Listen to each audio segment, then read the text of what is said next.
So let's now put some observations, and based on these observations, we're gonna, determine which kind of applications we're gonna use this common collector.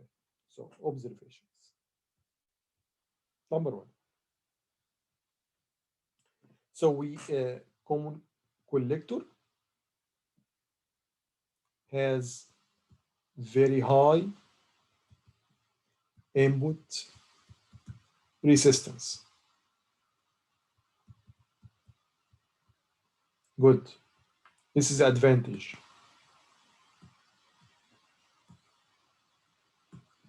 Common collector has very small or very low output resistance. And this is also advantage. Number three, the voltage gain is approximately 1. At least we are not losing. Okay, it's 1. So the input is like the output. Based on that, since AV is equal to 1, and remember, the output is at the emitter, and the input is at the base. So if the AV is equal to 1, that means that the VO is equal to V input. VO, which is at the emitter, is equal to V input. That's why they call it emitter follower. Emitter follower. Because the emitter just follows the input voltage. That's why they call it so. And by the way, this is maybe the most famous naming for it. Okay? Let's now explore its applications, okay, which are really interesting. So basic application, number 5, basic application. When we need this common collector, or when we need a circuit with such properties. Okay, let's assume that we have a source.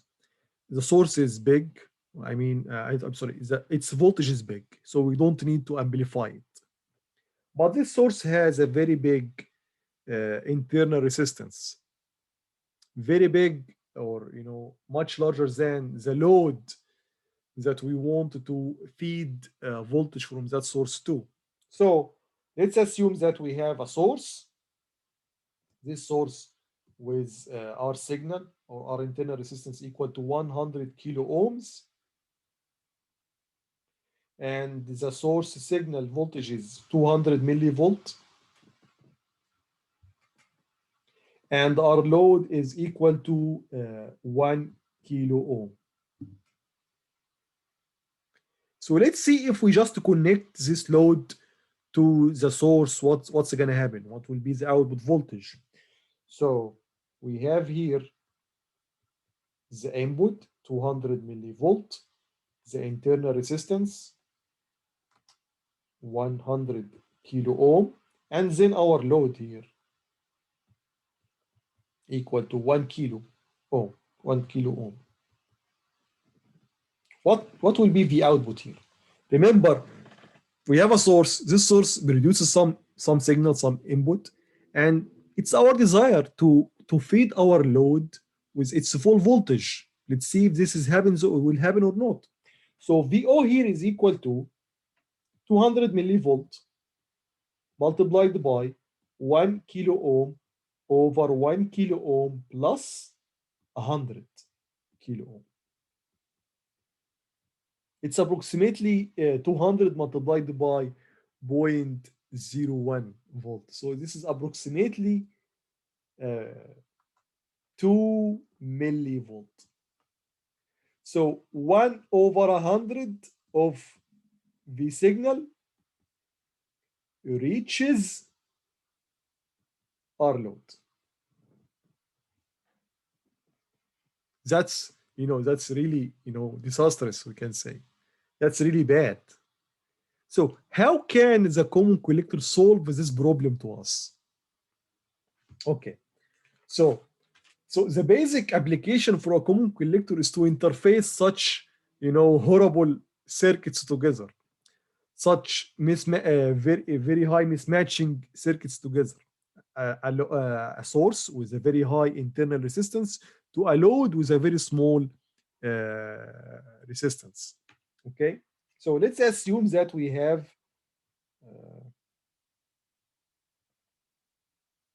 so this is old, old fashioned, for example. Let's now use, or let's call it bad connection. Yeah, let's call it bad or bad design. Bad design, in which you just connect the load to the signal, to the source. Now with common collector, let's assume that we have a common collector amplifier with our input equal to 100 kilo ohms, our output equal to 10 ohms, very small one, and the EV is equal to 1. Let's see if we use this amplifier to interface this signal source to the load, what's going to happen? What will be the output? So in the beginning, the output is 2 millivolt out of 200. So let's see what's going to happen. So let's draw the schematic of this example. So we have our signal here, the internal resistance. We have our V signal, which is 200 millivolt. Then we have our amplifier here. Remember, this is a symbol for the amplifier. AV is equal to 1. And here, the source sees our input. Then at the output, we connect the load, which is 1 kilo ohm. And here is 100 kilo ohm.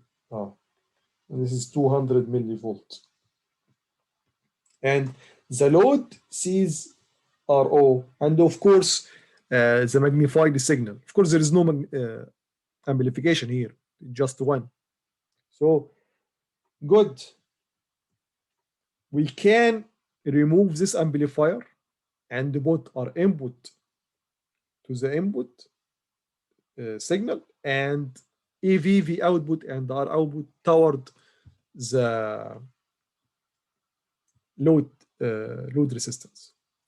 Good. So we have here the input terminals.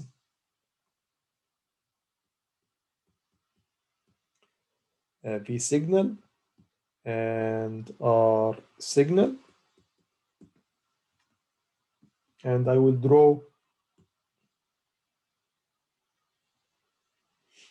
the amplifier model with red just to differentiate it. So our input, and here is the input.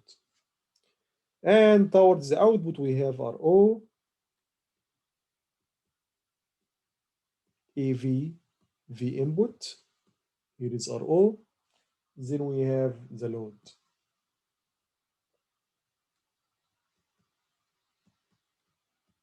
One kilo ohm. Good. Our input is 100 kilo ohm. Our signal is also 100 kilo ohm. And here is 200 millivolt. So first, basically, the input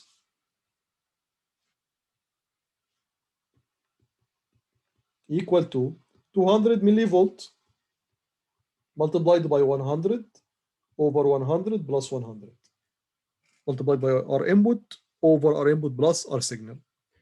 So this is basically 200 multiplied by half, so 100 millivolt.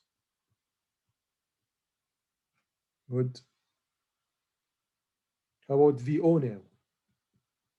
VO is equal to AV, V input multiplied by RL over RL plus RO. Let's substitute and see.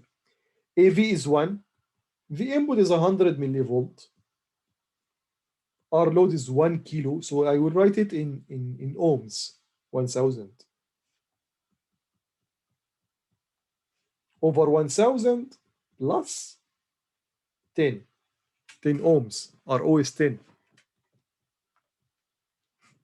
Only 10 ohms. And what is 1000 plus 10? It's approximately 1000. So this is approximately 1. So the output is 100 millivolt. Now compare the two situations. In the beginning, without this common collector amplifier, the output was 2 millivolt. And now, with this common collector amplifier, even if without amplification, if E is 1, we got 100 millivolt just because of the our input and our out. That's why all the characteristics are important. Our input is important, our output is important, and the EV is important. Okay? So that's basically the basic application for common collector amplifiers. Is an interface circuits. And if we go now and speak practically, there is no source which with voltage generator or something with internal resistance of 100 kilo ohms. Actually, this input here, let's yeah, this input here, this signal actually comes from another amplifier. For example, a common emitter amplifier. Remember, the common emitter amplifier has high voltage gain, so the output voltage usually high, good, but it has high output resistance. Remember, common emitter has voltage gain larger than 1, usually big, very good, but it has low R input, small R input, and the high R output. So the output will be high, good, but RO is high. So if you just connect a load to the common emitter, this will be bad. You will have something like, this example here. That's why we usually don't use one configuration by itself. We usually make, two stages, for example. So in order to amplify a signal at the input, we amplify it first using common emitter, then we put a common collector, then we put the load, not just one of them, to get benefit from both advantages, the advantages of the two circuits. Okay, so that's basically the common, common collector, common application, which is interface between a source which has a high internal resistance, and basically we said that this source usually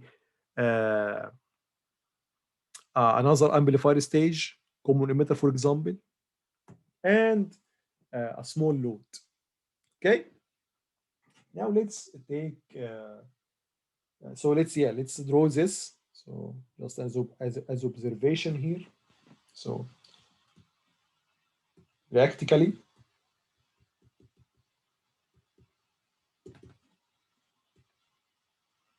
the V signal, R signal, source is usually, or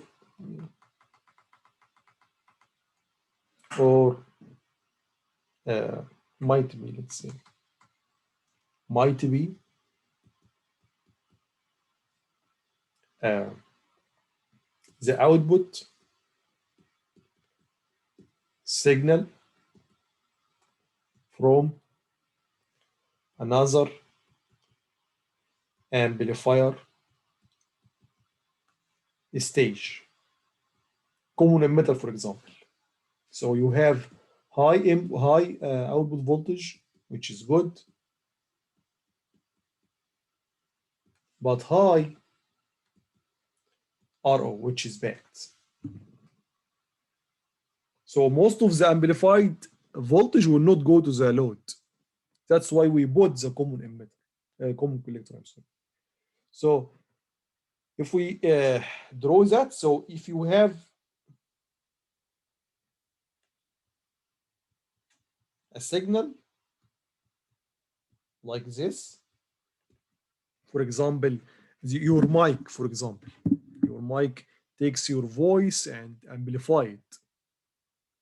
So the mic can be imagined as a source, V signal, with internal resistance R signal. Then we magnify it using first. The first stage is a common emitter.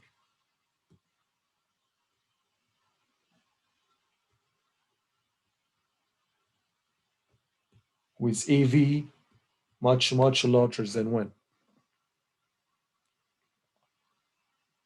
But this guy has RO common emitter usually high.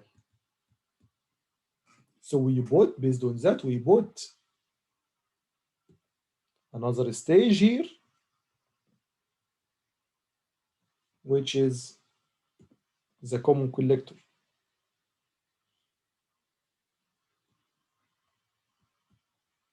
It has AV equal to 1. That's good. But it has high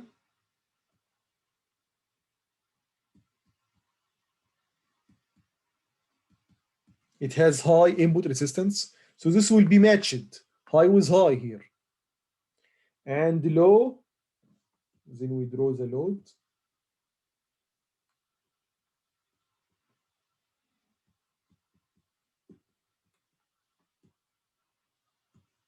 And low output resistance, RO common collector is low or small.